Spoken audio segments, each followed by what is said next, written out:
এই বারবার তাকাই যে কোথায় সেই সাহসী সৈনিকেরা, সময় সাহসী সন্তানেরা। দীর্ঘদিন পর একজনকে দেখলাম, যার নাম নিপুণ রায় চৌধুরী। তার দ্বিগুণ হাইটের একটা বাসায় লাঠি নিয়ে অফিসের সামনে, পার্টি অফিসের সামনে পুলিশের দিকে তেড়ে গিয়েছিল।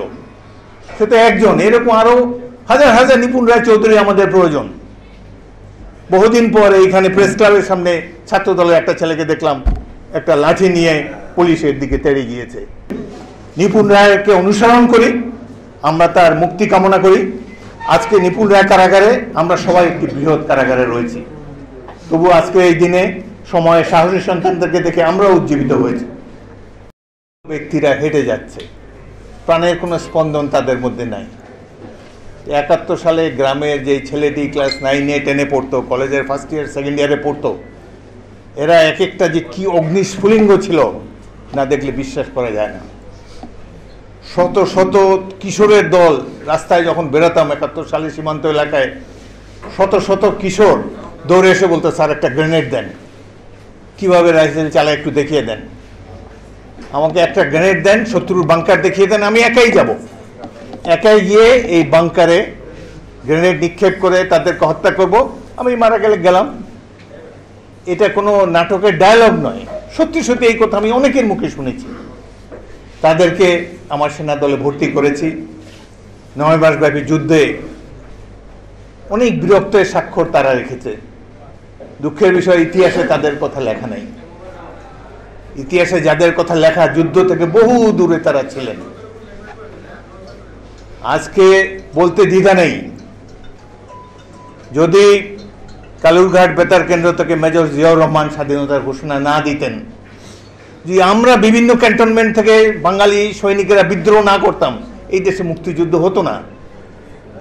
যেটি হতো, যারা পালিয়ে গিয়েছেন পাশের দেশে, বিশ্ব জনমতের চাপে তাদেরকে আবার ডেকে আনা হতো।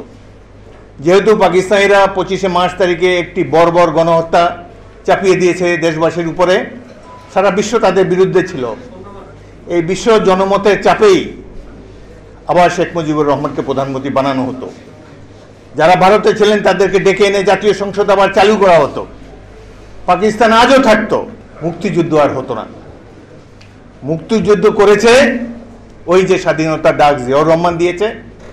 আমরা যশোর, জয়দেবপুর, কুমিল্লা, সৈয়দপুর, বিভিন্ন জায়গায় ইস্ট বেঙ্গল রেজিমেন্ট বিদ্রোহ করেছি। হাজার হাজার তরুণ ছাত্রদেরকে ট্রেনিং দিয়েছি।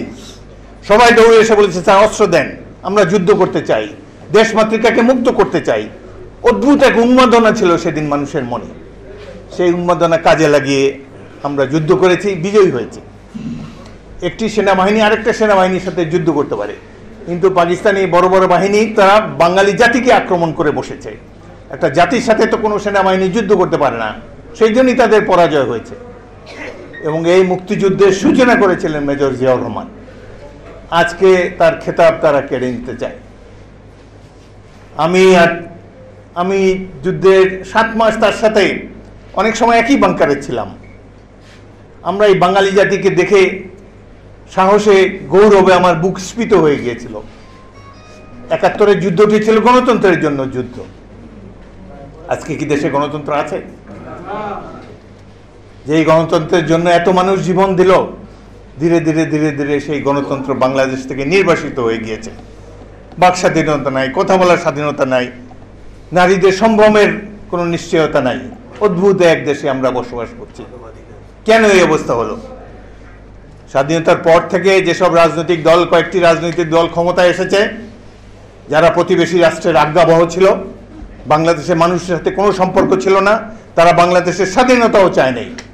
সাধারণ মানুষ যুদ্ধ করে দেশকে স্বাধীন করেছে। আমরা যে খালি সেনাবাহিনী যুদ্ধ করে স্বাধীন করেছি তাই নয়, সাধারণ মানুষ স্বাধীনতা চেয়েছে। অনেক ত্যাগ তিতিক্ষার বিনিময়ে দেশ স্বাধীন হয়েছে। এমন একটা গৌরবের জাতি ছিলাম আমরা, কত গৌরবদীপ্ত আমাদের ইতিহাস। আর আজকের বাংলাদেশে মহিলা সেক্রেটারিয়েটে গেলে তার গলা টিপে ধরে। নিপুণ রায় কি, তার অপরাধটা কি? সে এই সরকারের পতন চেয়েছে। বিরোধী দলের কাজই তো সরকারের পতন চাওয়া। যেহেতু ব্যালটের মাধ্যমে পতন আর সম্ভব নয়, আমরা রাজপথে তাদের অবসান চাই, রাজপথে তাদের পতন চাই। দুঃখ লাগে, কই 71-এর সেই ছেলেরা কোথায়? তরুণদেরকে দেখি চ্যাট করে, মোবাইল নিয়ে আছে, দেশের কি অবস্থা এই হুঁশ তাদের নাই। কেন এই পরিস্থিতি গেল? এই পরিস্থিতিতে উত্তরণ ঘটেছে আওয়ামী লীগের কারণে। তারা দেশবাসীকে এক ভয়ের সংস্কৃতির মধ্যে রেখে দিয়েছে, মুক্তিযুদ্ধের ইতিহাসও ভুলিয়ে দিয়েছে। তারা বলতে চায় এক বক্তৃতায় দেশ স্বাধীন হয়ে গেছে। আমরা যে জীবন বিপন্ন করে কত মানুষ জীবন দিয়েছে, যুদ্ধের যে কি ভয়াবহ চিত্র, এরা তো কল্পনাও করতে পারবে না যারা সাজানো স্টেজে বক্তৃতা দেয়। আজকে এখানে যদি একটা মিডিয়াম কামানের গোলা এখানে পড়ে, এই প্রেস ক্লাবের চিহ্ন থাকবে না মুহূর্তের মধ্যে। এখন আপনারা টেলিভিশনে দেখছেন কয়েকদিন আগে ইসরায়েল যে গাজার উপরে বোমা ফেলেছে, কিভাবে 10তলা বিল্ডিং মুহূর্তের মধ্যে 10তলা বিল্ডিং পাউডার হয়ে গিয়েছে। 71-এ এই গোলা লক্ষ্যবস্তু ছিলাম আমরা, লক্ষ্যবস্তু ছিলেন জিয়াউর রহমানের মতো অসংখ্য মুক্তিযোদ্ধারা। এই কামান মেশিন গানের গোলাগুলি উপেক্ষা করে আমরা বাংলাদেশকে স্বাধীন করেছি। কেন? গণতন্ত্র চাই, যার যাকে ভালো নিজের পছন্দের একটি সরকার আমরা বেছে নিতে পারবো। এই জন্যই তো মুক্তিযুদ্ধ হয়েছিল। আজকে কোথায় সেই গণতন্ত্র? এই বারবার তাকাই যে কোথায় সেই সাহসী সৈনিকেরা, সময় সাহসী সন্তানেরা। তাদের টার্গেট হলো রোজিনার মতো সাংবাদিকেরা, তাদের টার্গেট হলো নিপুণ রায়ের মতো গণতন্ত্রকামী সাহসী নারীরা। এদেরকে আবার রিমান্ডে নেওয়া হয়। ভদ্রতা, সভ্যতা সবকিছু অতিক্রম করে গিয়েছে বর্তমান সরকার। আর কতদিন আমরা এদেরকে সহ্য করব? দুঃখ লাগে যখন দেখি কোনো প্রতিবাদ নাই। আমার বয়সটা যদি, আমি খুবই ক্ষুদ্র মানুষ, বাট বয়সটা যদি 25 বছর কম হতো, আজকে আর এখানে বক্তৃতা দিতাম না, অন্য কিছু করতাম। দুঃখ লাগে। আমার নেত্রী বেগম জিয়া, কি তার অপরাধ! অত্যন্ত, আমি তাকে সেকেন্ড লেফটেন্যান্ট সময় থেকে চিনি, যিনি ক্যাপ্টেন জিয়াউর রহমানের স্ত্রী। তখন তার বয়স যখন 25 বছর, দেখতে কেমন ছিল কল্পনা করতে পারেন। 25 বছর বয়সী খালেদা জিয়াকে দেখে মুগ্ধ হয়ে গিয়েছিলাম। বাঙালিদের মধ্যে এরকম সুশ্রী চেহারা, এত বিনয়ী, এত ভদ্র, তিনি কোনদিন রাজনীতি করবেন কল্পনা করিনি। জিয়াউর রহমানের নির্মম হত্যাকাণ্ডের পর দলের চাপে তিনি রাজনীতিতে এসেছেন, কত সংগ্রাম করেছেন, কত ত্যাগ স্বীকার করেছেন। আজকে তিনি কেন অসুস্থ? তিনি অসুস্থ আমাদের কারণে। আন্দোলন করতে পারে না, প্রতিবাদ করতে পারে না, রাস্তায় নামতে পারে না, এই জন্যই তো তিনি অসুস্থ। কোথায় তার বিএনপি, কোথায় তার দল, কোথায় ছাত্র দল, কোথায় যুব দল? আজকে আমাদের আত্মসমালোচনা করা প্রয়োজন। আরেকটি জিনিস, জিয়াউর রহমান ছিল গণতন্ত্র মনা। আমরা তো জিয়ার আদর্শ হারিয়ে ফেললে আর বিএনপি থাকবে না। আমরা জিয়াকে অনুসরণ করতে হবে, দলের মধ্যেও গণতন্ত্র থাকতে হবে, ত্যাগী ব্যক্তিদেরকে যোগ্য স্থানে দিতে হবে। প্রকৃত কর্মী যারা দলকে ভালোবাসে, দেশকে ভালোবাসে, তাদেরকে সামনে আসতে হবে। আমাদের মতো 76 বছর বয়স্কদের এখন আর দরকার নেই। Get hold of young people who can fight and challenge this government. আজকে সাহসী সন্তান, সেই 71-এর মতো, এই যে একজন বক্তা বলেছেন হাই সাহেব বা কেউ, হাই সাহেবের বক্তৃতা শুনলে মুগ্ধ হয়ে যায়, এত চমৎকার বলে কবিতার ভাষায়। শওকত মাহমুদও ভালো বলে, সালামও ভালো বলেছে। আমি ভাই বক্তৃতা জানি তাই না, আমার রাগে গাটা জ্বলে যায়। কি গোড়ার ডিমের রাজনীতি করি আমরা? এই কি রাজনীতি? কেন আমরা এখানে বসে আছি? আমাদের নেত্রী যেখানে অবরুদ্ধ অবস্থায় আছে, এবার তাদের নেতাকে পুলিশের মধ্যে থেকে ছিনিয়ে নিয়ে গিয়েছে না? আমাদের 2টা বালু ট্রাক রাখলেই এত বিরাট দল বিএনপি, আমরা ঘরে ঢুকে যাই। শোনেন, আওয়ামী লীগও ক্ষমতায় থাকতে পারবে না। এত গণধিকৃত হয়ে বাংলাদেশে কেউ ক্ষমতায় থাকতে পারবে না। তাদের বিদায় নিতে হবে। তবে তাদের শূন্যস্থান বিএনপি পূরণ করতে পারবে কিনা সেটি এখন সন্দেহের বিষয়। আমরা যদি এভাবে ঘরে বসে থাকি, তাহলে ধর্মভিত্তিক দলের উত্থান হবে। এই হেফাজত, জামাতে ইসলামী, হেফাজত ইসলামী, এইসব দলেরা আফগানিস্তানের স্টাইলে রাজনীতি শুরু হয়ে যাবে এখানে। সুতরাং বিএনপি কর্মীদেরকে এখন বাস্তবতা উপলব্ধি করতে হবে। নিজের ধন সম্পদ, বিত্ত বৈভব ছেড়ে এসে রাজপথে নেমে জনতার কাতারে আসতে হবে এবং এখানে অগ্রনায়ক থাকতে হবে ছাত্র এবং যুবকদেরকে। বাংলাদেশের সব পরিবর্তন ছাত্ররা এনেছে। এই দেশের স্বাধীনতা ছাত্রদের ইতিহাস। 2 তারিখে তারা বটতলায় স্বাধীন বাংলাদেশের পতাকা উড়িয়ে দিয়েছিল। এই পতাকাকে আওয়ামী লীগ স্বীকৃতি দেয় নাই। বীর বাঙালি অস্ত্র ধরো, বাংলাদেশ স্বাধীন করো, ছাত্রদের স্লোগান।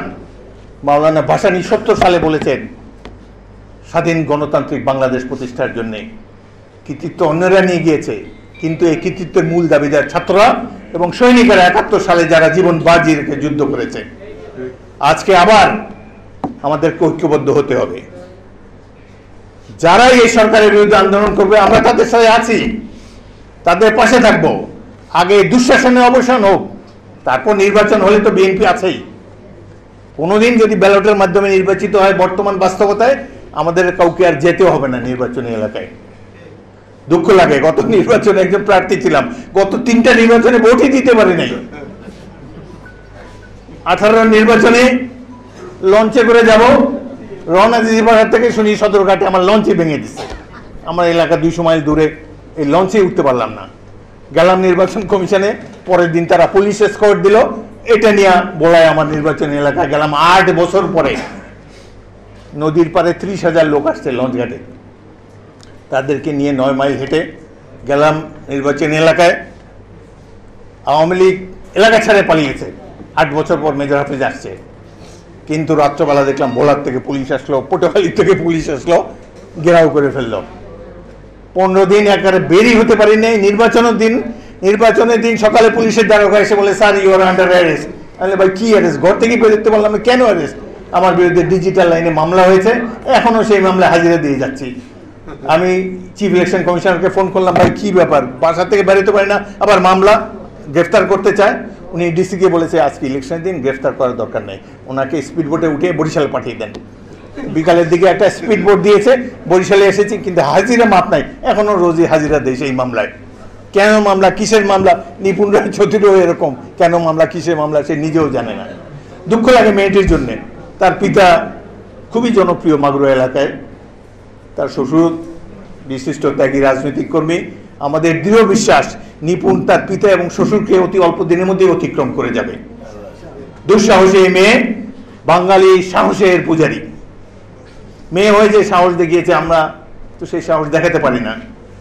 এটি অত্যন্ত দুঃখজনক।